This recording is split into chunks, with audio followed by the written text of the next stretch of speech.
ये टॉपिक पढ़ना शुरू किया था हम लोगों ने, जिसमें मैंने आपको ये बताया था कि डीसी मोटर का वर्किंग प्रिंसिपल क्या है, that is electromagnetic effect of current. इसी प्रिंसिपल पे डीसी मोटर में टॉर्क डेवलप होती है और रोटर का रोटेशन स्टार्ट होता है। और जो मैकेनिकल फोर्स डेवलप होती है as per electromagnetic effect of current on rotor conductors, that is armature conductors, उसकी डायरेक्शन को फ्लेमिंग्स लेफ्ट हैंड रूल से बताया जा सकता है। ये सारी बातें पिछले क्लास में मैंने आप लोगों को समझाई थी। नेक्स्ट इसमें है types of DC motor. DC motor के types similar to that of DC generator है। तो पहला टाइप है separately excited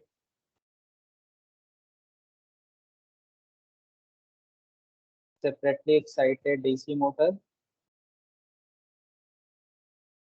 that means when field winding is excited separately from external source। Diagram में बस फर्क ये आ जाएगा दैट जनरेटर के केस में आर्मेचर से करंट सप्लाई होती है एंड मोटर के केस में आर्मेचर में करंट सप्लाई होती है। मतलब मोटर के केस में आर्मेचर की तरफ करंट होगी, अंदर की तरफ। जनरेटर के केस में आर्मेचर से सप्लाई होते हुए करंट। बस यही एक डिफरेंस आ जाएगा, बाकी और कोई डिफरेंस नहीं। ये आर्मेचर हो गया, आर्मेचर का रेजिस्टेंस। यहाँ पर अब ये टर्मिनल वोल्टेज कह लीजिए या इनपुट वोल्टेज कह लीजिए, और इसको लाइन करंट कहते हैं, लोड करंट के प्लेस पे। जनरेटर के केस में आईएल लोड करंट होती है, मोटर के केस में लाइन करंट, और ये आर्मेचर करंट इस तरह से अंदर की तरफ होगी टुवर्ड्स आर्मेचर। जनरेटर के केस में आर्मेचर से निकलते हुए करंट बनाते हैं। यहाँ पर जो ईएमएफ इंड्यूस होगा उसको बैक ईएमएफ कहते हैं। ये भी पिछले क्लास में मैंने आप लोग को बताया था। ये फील्ड वाइंडिंग हो गई जो कि सेपरेट है मोटर से, और इसको एक्सटर्नल एक्साइटेशन बैटरी के थ्रू प्रोवाइड कर सकते हैं। तो फील्ड करंट हो गई और ये फील्ड वाइंडिंग का रेजिस्टेंस हो गया। तो ये सेपरेटली एक्साइटेड डीसी मोटर का सर्किट डायग्राम। यहाँ पर IL is line current, V is terminal voltage,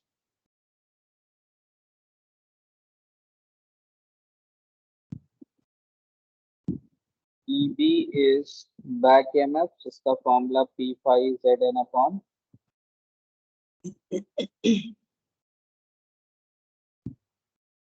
P5ZN upon 60A। IA is armature current,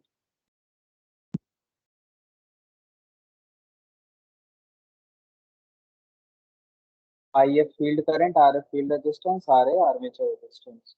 अब अगर आप यहाँ केवीएल अप्लाई करेंगे तो EB is equal to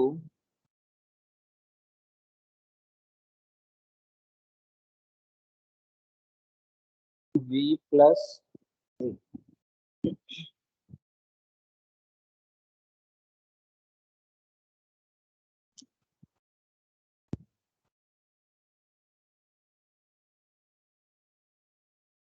plus IA RA। ठीक है,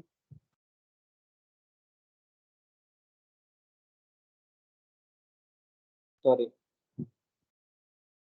अगर KCL अप्लाई करेंगे, सॉरी KVL अप्लाई करेंगे तो EB is equal to V minus IR।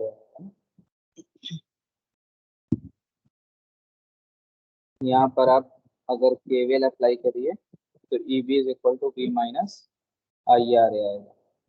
तो ये जनरेटर के केस में क्या आया था, generated EMF is equal to V plus IR।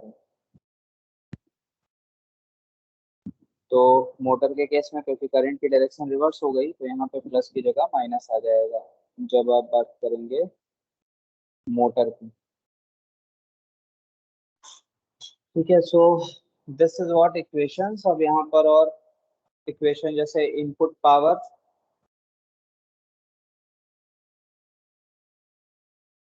Input power is equal to हो जाएगा V into I L, and power developed at armature,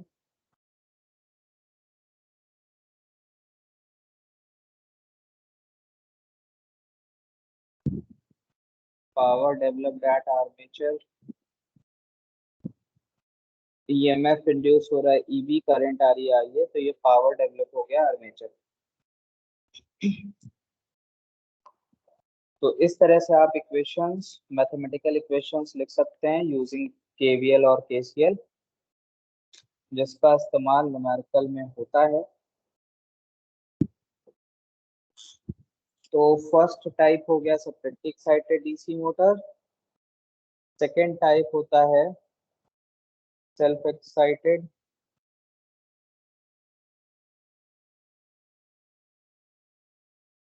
DC motor,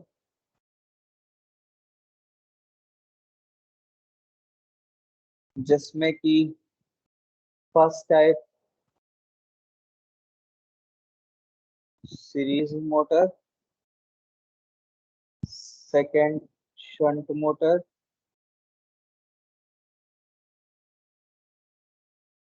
and third compound motor.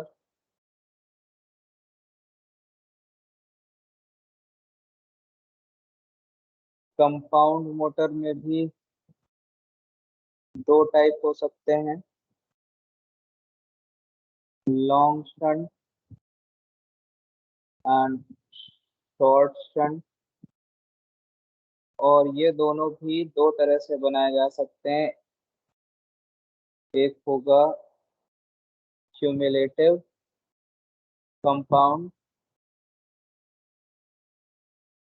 और दूसरा होगा differential compound.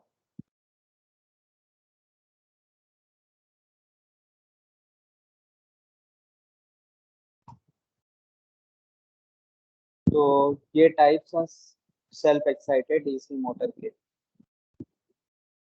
Now first series motor.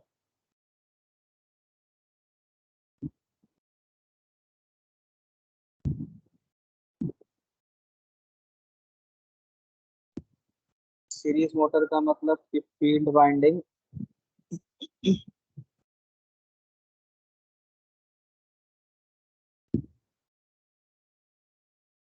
Armature के साथ series में connected होगी।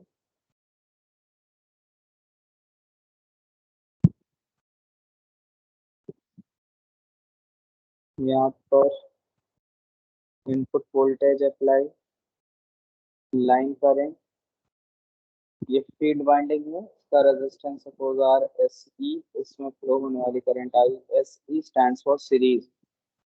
Armature current यहाँ पे इंड्यूस होगा vacuum.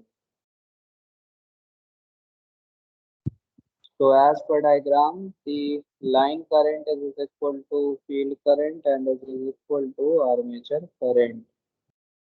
And back EMF is again V minus IA। यहाँ पे दो रेजिस्टेंस है, एक आर्मेचर सर्किट में और एक फील्ड वाइंडिंग। यहाँ का रेजिस्टेंस है, उसको RA से डिनोट किया, तो ये हो गया बैक EMF। बाकी power input V into I L and power developed at armature is EB into I. Power input is V into IL, power developed at armature equals EB into I. Electrical power developed at armature basically EB into IL. Second, shunt motor. Shunt motor के diagram में क्या change आएगा, बस field winding जो कि series में लगी थी उसको हम लगा देंगे आर्मेचर के क्रॉस। बस यही एक फर्क आएगा, बाकी और कोई खास फर्क नहीं आएगा। शंट जनरेटर का आपको डायग्राम याद है अगर, तो शंट जनरेटर के ही डायग्राम में करंट की डायरेक्शंस को आप रिवर्स कर दीजिए, that will be the diagram of shunt motor.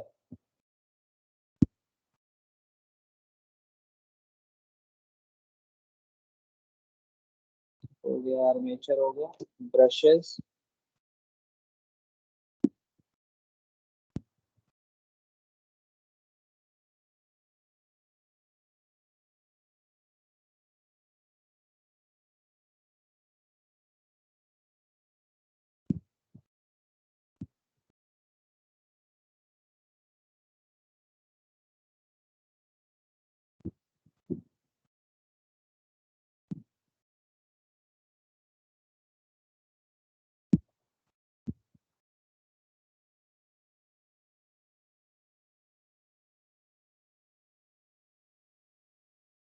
Shunt field winding की करंट ISH और उसका रेजिस्टेंस सपोज RSH है। आर्मेचर सर्किट का रेजिस्टेंस RA और यहाँ पर जो EMF इंड्यूस होगी वो EB, that is back EMF. इस पॉइंट पर KCL अप्लाई करें तो IL is equal to IA plus ISH. That means IA will be is equal to IL minus ISH. तो पहली इक्वेशन। नेक्स्ट, जो अप्लाइड वोल्टेज है वो यहाँ से लेके ये इसके क्रॉस, आर्मेचर के क्रॉस आएगा, यानी कि इस वाइंडिंग के क्रॉस भी अप्लाइड वोल्टेज आएगा। तो in case applied voltage known है तो फील्ड में जाने वाली करंट, फील्ड वाइंडिंग में जाने वाली करंट हो जाएगी V/RSH। अपार्ट फ्रॉम दैट, इस सर्किट में केवल अप्लाई करेंगे तो back EMF is equal to V minus IA/RA, and again power input V into IL and electrical power developed at armature is EB into IA. This is all about shunt motor. Next, compound motor.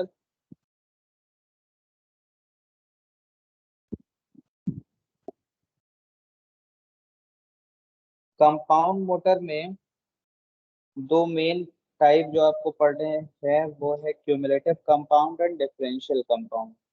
Suppose पहला है cumulative compound, suppose a long shunt type motor है cumulative compound. तो cumulative compound में logic क्या होता है कि दो फील्ड वाइंडिंग होती है। कंपाउंड मोटर का मतलब है दोनों फील्ड वाइंडिंग होगी इसमें। टू फील्ड वाइंडिंग का मतलब क्या हुआ, सीरीज भी और शंट भी।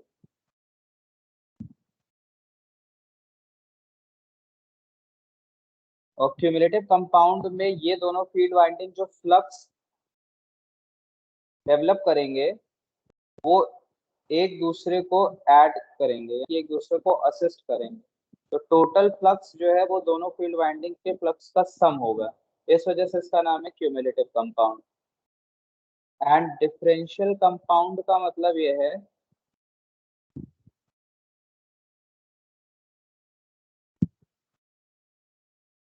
दैट शंट फील्ड वाइंडिंग जो फ्लक्स इंड्यूस करेगी, सीरीज फील्ड वाइंडिंग उसके अपोजिशन में होगी, इसलिए इसका नाम है डिफरेंशियल कंपाउंड। तो दोनों में फर्क क्या होता है क्यूमुलेटिव और डिफरेंशियल में, कि फील्ड वाइंडिंग दोनों इस तरह से वाउंड की जाती है मोटर के अंदर कि क्यूमुलेटिव में दोनों फील्ड वाइंडिंग में करंट सेम डायरेक्शन में हो ताकि दोनों की फ्लक्स एक दूसरे में ऐड हो जाए। और डिफरेंशियल कंपाउंड में इस तरह से फील्ड वाइंडिंग बांधी जाती है कि दोनों वाइंडिंग में जो करंट का सेंस हो वो अपोजिट डायरेक्शन में हो ताकि दोनों फ्लक्स एक दूसरे से अपोजिट डायरेक्शन में हो। तो अगर क्यूमुलेटिव कंपाउंड का डायग्राम बनाएंगे तो क्यूमुलेटिव कंपाउंड में सीरीज फील्ड वाइंडिंग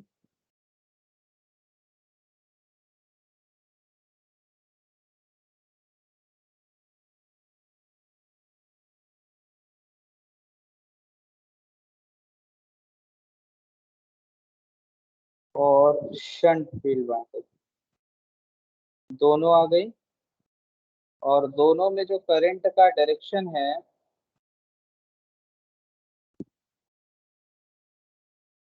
करंट का डायरेक्शन ऑलमोस्ट सेम, मतलब सेम डायरेक्शन में अगर सेंस करेंगे, फ्लक्स निकालेंगे दोनों में, राइट हैंड रूल लगाएंगे तो दोनों में जो फ्लक्स आएगी उनकी डायरेक्शन सेम होनी चाहिए, सेम डायरेक्शन।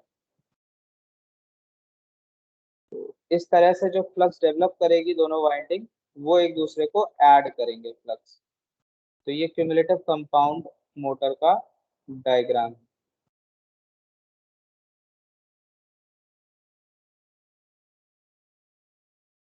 बाकी मैथमेटिकल फॉर्मूला कैसे आएगा ऑलरेडी मैं एक्सप्लेन कर चुका हूँ।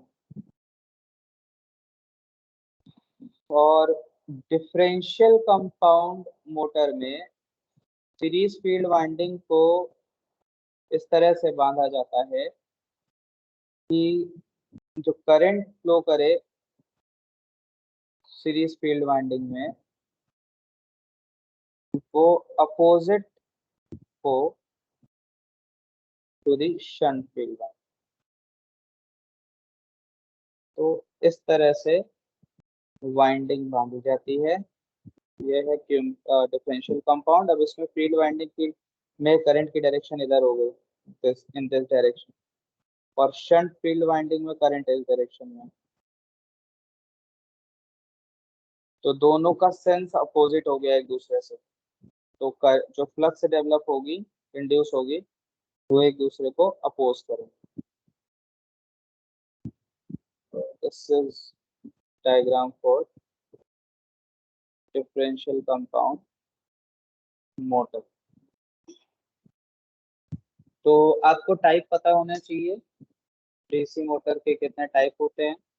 थ्योरी होती अगर एग्जामिनेशन, तो उसमें टाइप्स ऑफ डीसी मोटर वगैरह पूछे जाते हैं। अब ऑब्जेक्टिव में भी पूछा जा सकता है कि इनमें से कौन से टाइप की डीसी मोटर होती, कौन कौन से डीसी मोटर के टाइप। तो इस तरह के क्वेश्चंस बन सकते हैं।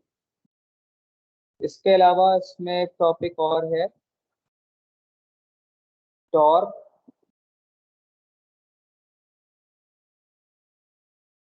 Equation of a DC motor.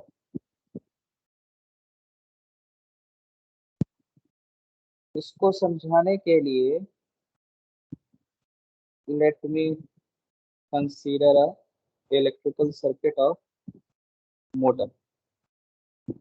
Suppose ये एक सेपरेटली एक्साइटेड डीसी मोटर है,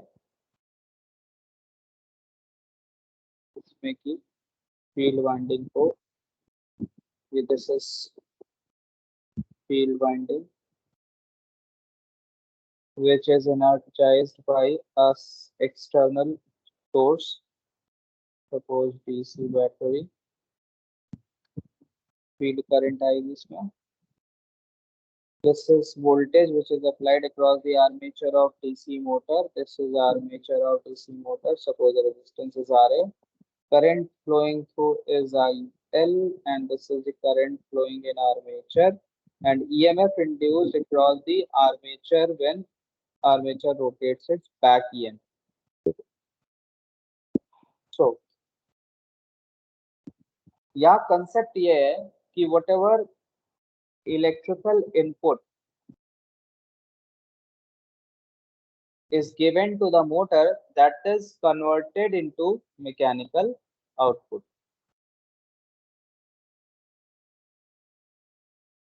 ये concept, provided that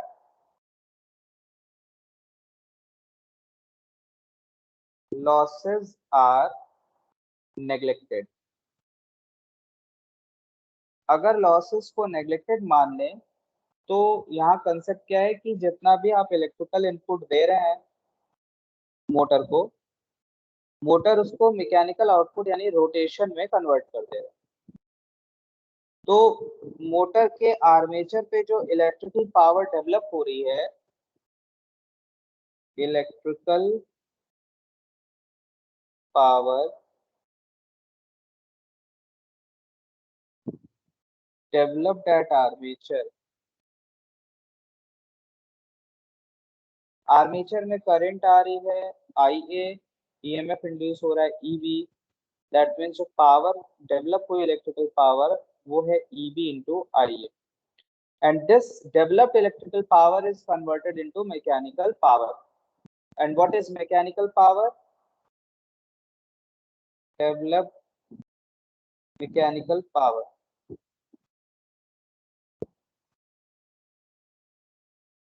mechanical power यहाँ पर क्या है? आर्मेचर का रोटेशन। तो आर्मेचर का रोटेशन यानी जो रोटेशनल फोर्स होगी वो टॉर्क होगी, ठीक है। टॉर्क को टाउ से डिनोट कर देते हैं। T A electromagnetic torque stands for T A, या इसको टी ए के प्लेस पे let me denote with T E, electromagnetic torque into omega, that is angular velocity. This is what mechanical power. अगर आपको physics याद हो तो mechanical power होती है linear mechanical power, force into velocity. अब रोटेशनल मैकेनिकल पावर की बात कीजिए तो फोर्स का analogy in terms of rotation is torque, and velocity का एनालॉगी क्या होगा? ओमेगा। तो इसीलिए यहाँ मैंने क्या लिखा? Mechanical power output is what? Torque into omega. So as per energy conservation, whatever electrical power developed at armature, that will be converted into mechanical rotation power, provided that if losses are neglected. तो losses को अगर neglected हम कर दें तो जितनी mechanic electrical power armature पे develop हो रही वो यूजफुल मैकेनिकल पावर में कन्वर्ट हो जाएगी। अगर लॉसेस को नेग्लेक्ट नहीं करेंगे तो मतलब कुछ लॉसेस होंगी हीट के फॉर्म में, कुछ पावर डेसिपेट हो जाएगी, कुछ पावर स्टोर हो जाएगी in form of magnetic energy और मैकेनिकल एनर्जी। तो यूजफुल जो मैकेनिकल पावर है वो टॉर्क इनटू ओमेगा ना होके कुछ कम हो जाएगी, ठीक है। उसको कहते हैं कि शाफ्ट पे जो पावर आई वो कितनी आएगी? लॉसेस को माइनस करने के बाद। अभी यहाँ सिंप्लिसिटी के लिए हमने मान लिया कि लॉसेस को नेग्लेक्ट कर दिया। तो this electrical developed power will be converted into useful mechanical power. That means ये दोनों आपस में क्या होंगे? इक्वेशन 1 और 2 इक्वल होंगे, तो इनको इक्वेट कर देते हैं as per energy conservation using equation 1 and 2, we get mechanical power, that is torque into omega, is equal to electrical power developed, that is back EMF into armature current. तो torque का formula हो गया back EMF into armature current upon omega, unit होती है torque की newton metre. So this is the expression of electromagnetic torque of DC motor. अब यहाँ पर बैक ईएमएफ को आप लिख सकते हैं, फॉर्मूला अगर लिखें बैक ईएमएफ का तो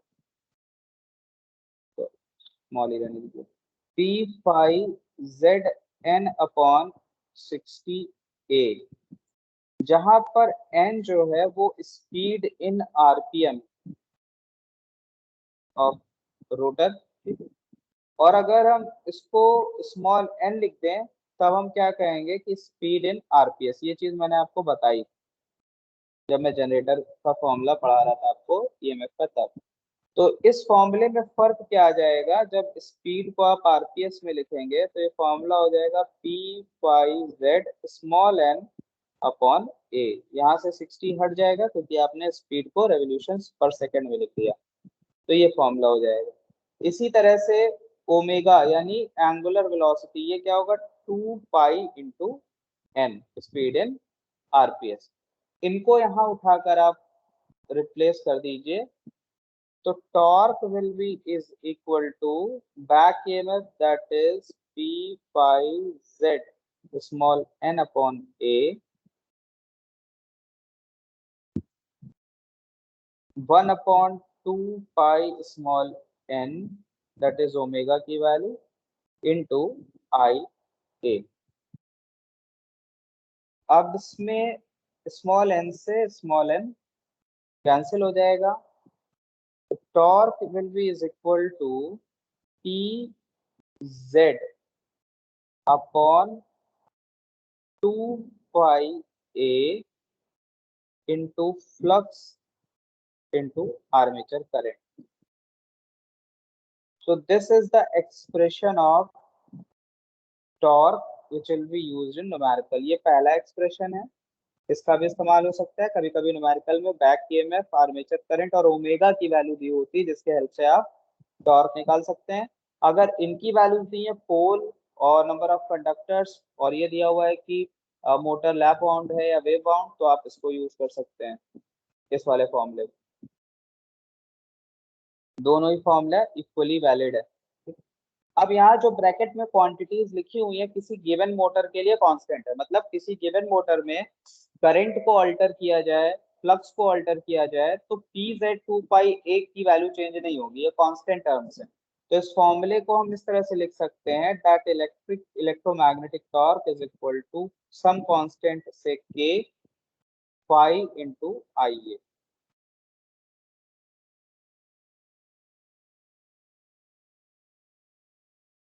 where k is a constant जिसकी वैल्यू है Pz अपॉन 2 पाई a।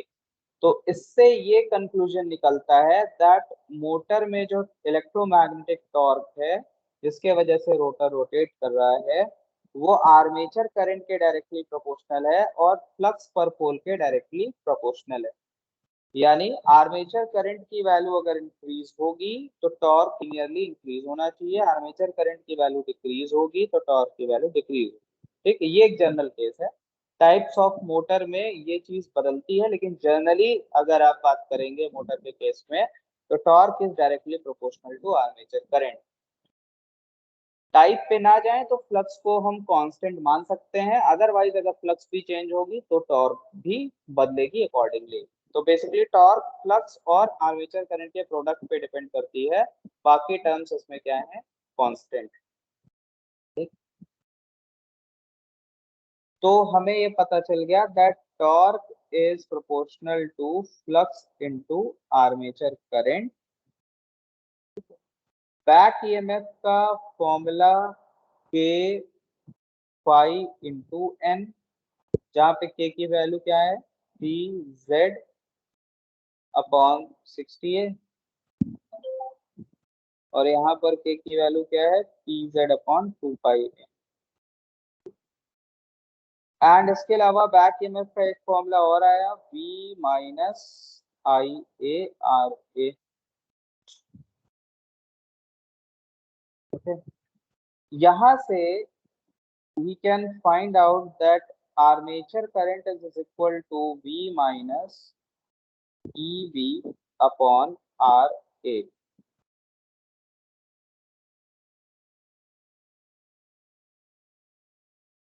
ये क्या बताता है, देखिए आर ए की वैल्यू बहुत स्मॉल होती है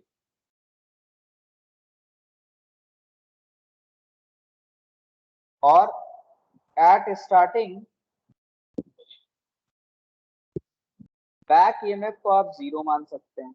क्यों मान सकते हैं, क्योंकि स्पीड मोटर की जीरो होगी स्टार्टिंग में तो बैक ईएमएफ भी जीरो होगा, और बैक ईएमएफ जीरो होगा तो इस फॉर्मूले को देखिए, करंट की वैल्यू होगी V upon R A, EB की वैल्यू जीरो पुट कर दीजिए एट स्टार्टिंग, तो आई इज इक्वल टू यानी armature current is equal to V upon R A. At starting armature current will be is equal to V upon R A.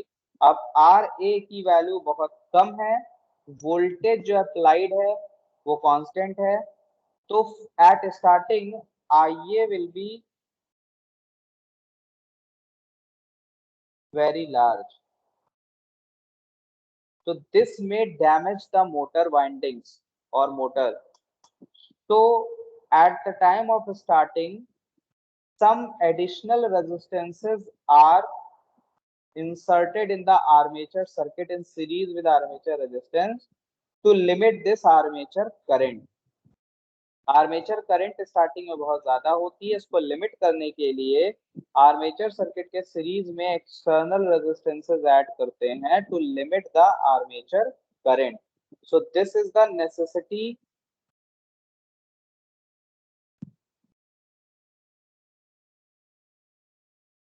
Of starter. DC motor में starter use किया जाता है किस purpose के लिए? To limit armature current at the time of starting. Why there is a need of limiting armature current? Because at starting back EMF is low. Why zero? Because at starting speed is zero. So back EMF is zero. We can assume it as zero. And since the value of armature circuit resistance is very low means ये 0.1, 0.001, 0.2 इस range से ज्यादा नहीं होता। तो इसकी value बहुत कम होती है, तो आर्मेचर करंट की value may become dangerously high. So to limit the armature current at starting, there is a provision of inserting external resistance in series with armature resistance or armature circuit to limit the armature current. So इस के लिए एक device होती है जो आप lab में, अभी तो आप लैब में आ नहीं रहे हैं, जब आप लैब आएंगे कॉलेज में तो देखिएगा आप जहाँ भी डीसी मशीन होगी, डीसी मोटर होगी, वहाँ उस लैब के सेटअप में स्टार्टर लगा होगा। स्टार्टर में ये एक्सटर्नल रेजिस्टेंसेस होते हैं जो सीरीज में लगे होते हैं। जब मोटर को स्टार्ट करना होता है तो इन रेजिस्टेंसेस को आर्मेचर सर्किट में इंसर्ट कर देते हैं। जैसे जैसे मोटर की स्पीड बिल्डअप होती जाती है, एक्सटर्नल रेजिस्टेंस को सर्किट से हटाते जाते, कट आउट करते जाते। बिकॉज अगर ये रेजिस्टेंस पड़ा रहने देंगे सर्किट में तो आर्मेचर सर्किट का रेजिस्टेंस बहुत ज्यादा हो जाएगा। इस वजह से ये लॉस IA इंटू RA, ये वैल्यू बढ़ती जाएगी जैसे जैसे मोटर स्टार्ट होती जाएगी, स्पीड बिल्डअप होती जाएगी। तो ये जबरदस्ती का एक लॉस होगा सर्किट में, हीटिंग लॉस। उसको अवॉइड करने के लिए एक्सटर्नल रेजिस्टेंस को सर्किट से हटा देते हैं जब मोटर अपनी स्पीड बिल्डअप कर लेती है। क्योंकि जब स्पीड बिल्डअप कर लेगी मोटर तो बैक ईएमएफ आ जाएगा। जब बैक ईएमएफ आ जाएगा तो आर्मेचर करंट को ये बैक ईएमएफ लिमिट कर देगा। ठीक है, ये बैक ईएमएफ पहले जीरो है जब स्पीड जीरो है। जब मोटर का स्पीड बिल्डअप होने लगेगा, मोटर की स्पीड बढ़ने लगेगी तो बैक ईएमएफ भी बढ़ने लगेगा। और जब बैक ईएमएफ बढ़ने लगेगा तो आर्मेचर करंट अपने आप लिमिट हो जाएगी। जब ये अपने आप लिमिट हो गई तो फिर एक्सटर्नल रेजिस्टेंस की जरूरत ही नहीं है। क्योंकि आर्मेचर सर्किट का रेजिस्टेंस अगर कम होता है तो इसका मतलब आर्मेचर के रेजिस्टेंस को कम होना ही चाहिए, तभी तो कम होता है, इसीलिए तो यह डिजाइन किया गया। तो अगर ज्यादा रेजिस्टेंस आ जाएगा आर्मेचर सर्किट में तो ये जो बनाया गया कम रेजिस्टेंस के लिए, ताकि आर्मेचर सर्किट में हीटिंग ना हो, हीट में पावर डेसिपेट ना हो, वो कार्यक्रम जो है गड़बड़ा जाएगा। इसीलिए एक्सटर्नल रेजिस्टेंस जब मोटर की स्पीड बिल्डअप होने लगती है तो स्टेप्स में कट आउट कर देता है। This is the working of starter. ठीक है, मे भी आपसे ऑब्जेक्टिव में पूछ लिया जाए, इसलिए मैंने आपको ये कंसेप्ट बता दिया कि स्टार्टर का क्या काम है।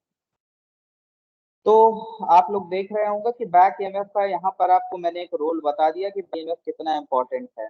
इनिशियली बैक ईएमएफ जब जीरो है तो आर्मेचर करंट पे क्या प्रभाव पड़ा? आर्मेचर करंट बहुत ज्यादा हो गई, लेकिन जब बैक ईएमएफ बढ़ने लगा तो आर्मेचर करंट को बैक ईएमएफ ने लिमिट कर दिया। तो this is one of the importance of back EMF in the DC motor. Also, you can observe one more importance of back EMF that मान लीजिए कि मोटर है वो नॉर्मल काम कर रही है, मोटर की स्पीड मान लीजिए 800 आरपीएम है। मोटर पे कुछ लोड कनेक्ट है, मान लीजिए पर्पसली मोटर से कुछ लोड रिमूव किया गया। ठीक, लोड कनेक्टेड का मतलब क्या? मोटर के शाफ्ट पे पट्टा लगा होता है, उस पट्टे को आपने टाइट कर दिया तो वो पट्टा रोटर को होल्ड कर लेगा थोड़ा टाइटली। तो ये होता है मतलब कि मोटर पे आपने लोड बढ़ा दिया। आप उस पट्टे को रिलीज कर देंगे तो मतलब लोड आपने रिलीज कर दिया। तो मान लीजिए अचानक लोड रिमूव किया। लोड रिमूव करने का मतलब क्या हुआ? स्पीड बढ़ गई। ठीक, भाई पहले 800 आरपीएम पे मोटर रन कर रही थी, लोड रिमूव हुआ, लोड रिमूव होने का मतलब क्या हुआ? स्पीड बढ़ेगी अचानक। मोमेंटरली क्या होगा? मोटर की स्पीड फिर इंक्रीज होने की कोशिश करेगी। 800 आरपीएम पे था, पट्टे को रिलीज कर दिया तो स्पीड अब क्या होगी? मोटर की मोमेंटरली बढ़ने की कोशिश करेगी। स्पीड बढ़ने का मतलब क्या हुआ? स्पीड बढ़ने का मतलब ये हुआ कि बैक ईएमएफ मोमेंटरली क्या होगी? बढ़ेगी। बैक ईएमएफ मोमेंटरली बढ़ी तो इसका मतलब क्या हुआ? आर्मेचर करंट मोमेंटरली कम होएगी। ठीक, बैक ईएमएफ बढ़ी यानी आर्मेचर करंट कम होगी, क्योंकि स्पीड बढ़ गई ना। स्पीड बढ़ने का मतलब क्या हुआ? बैक ईएमएफ का बढ़ना। बैक ईएमएफ का बढ़ने का मतलब आर्मेचर करंट का घटना। आर्मेचर करंट क्यों घटी? इसलिए घटी क्योंकि आर्मेचर करंट जब घटेगी तो टॉर्क भी क्या होगा? घट जाएगा। क्योंकि स्पीड को 800 आरपीएम पे पहले स्पीड थी मोटर की, अचानक लोड रिमूव हुआ तो स्पीड मोमेंटरली बढ़ने की कोशिश करेगी। ये बहुत ही लॉजिकल सी बात है। लोड हटाया तो स्पीड अचानक बढ़ने की कोशिश करेगी। स्पीड के बढ़ने की कोशिश होने का मतलब क्या हुआ? बैक ईएमएफ बढ़ा। बैक ईएमएफ बढ़ने का मतलब आर्मेचर करंट घटेगी। क्यों घटेगी? ताकि टॉर्क घट जाए। टॉर्क घट जाएगी तो जो स्पीड अचानक बढ़ी है वो फिर से अपने नॉर्मल प्लेस पे पहुंच जाए, जितना मोटर को चाहिए स्पीड उतने स्पीड पे मोटर पहुंच जाए। ठीक है। अदरवाइज क्या होगा कि ये बढ़ता चला जाएगा बैक ईएमएफ, मतलब स्पीड को एक जगह पे फिक्स होना है एज पर लोड। मान लीजिए पहले 20 किलोग्राम लोड था, ठीक है, 10 किलोग्राम लोड हटा लिया तो 10 केजी लोड बढ़ा ना, बचा। तो 10 केजी के हिसाब से टॉर्क को हो जाना चाहिए। इसीलिए जब बैक ईएमएफ बढ़ी, आर्मेचर करंट घटी, आर्मेचर करंट घटी तो टॉर्क भी मोमेंटरली घट गई। अब ये टॉर्क किसके हिसाब से बन जाएगी? 10 किलो लोड के हिसाब से बन जाएगी। इसी तरह से अचानक मान लीजिए लोड को पुट ऑन कर दिया गया, 10 केजी लोड था, 10 केजी अचानक बढ़ा दिया गया तो 800 से आरपीएम से स्पीड अचानक बहुत तेजी से नीचे आएगी। Speed will reduce. जब स्पीड रिड्यूस होगी तो बैक ईएमएफ रिड्यूस होगी। ठीक, लोड अचानक बढ़ाया गया तो इसका मतलब क्या हुआ? बैक ईएमएफ भी रिड्यूस हुई क्योंकि स्पीड रिड्यूस हुई। तो ऑब्वियस सी बात है armature current will try to increase, क्योंकि टॉर्क अब बढ़ना पड़ेगा ना, क्योंकि लोड ज्यादा बढ़ा तो मोटर को अब टॉर्क चाहिए। तो वो कैसे फिनोमेना आप समझेंगे? बैक ईएमएफ घटेगी, बैक ईएमएफ घटेगी, करंट अचानक बढ़ेगी, करंट बढ़ेगी, यहाँ पे करंट बढ़ेगी तो टॉर्क भी बढ़ जाएगी, क्योंकि मोटर को अब टॉर्क की रिक्वायरमेंट बढ़ गई, क्योंकि लोड आपने ज्यादा लाद दिया मोटर के ऊपर। तो इस तरह से बैक ईएमएफ का ये सेकेंड इंटेंस है कि बैक ईएमएफ जो है inherently inherently regulating the speed, or you can say that current, armature current of motor। तो एक तरह से इनहेरेंट रेगुलेटर की तरह काम करता है बैक ईएमएफ। जरूरत के हिसाब से करंट को लिमिट करता है, और करंट लिमिट हुई तो टॉर्क उस हिसाब से घट या बढ़ जाएगा। So this is the significance of back EMF in case of DC motor। और बैक ईएमएफ क्यों आता है? Because the rotation of the armature conductors, it will cut the field flux and EMF will induce in the armature conductors, and this EMF, that is back EMF, will oppose the applied voltage at every instant, because of that it is known as back EMF। तो DC motor में इतनी चीजें आप लोगों को पढ़नी है। इसके अलावा कुछ न्यूमेरिकल्स भी हैं जो कि नेक्स्ट क्लास में मैं बताऊंगा।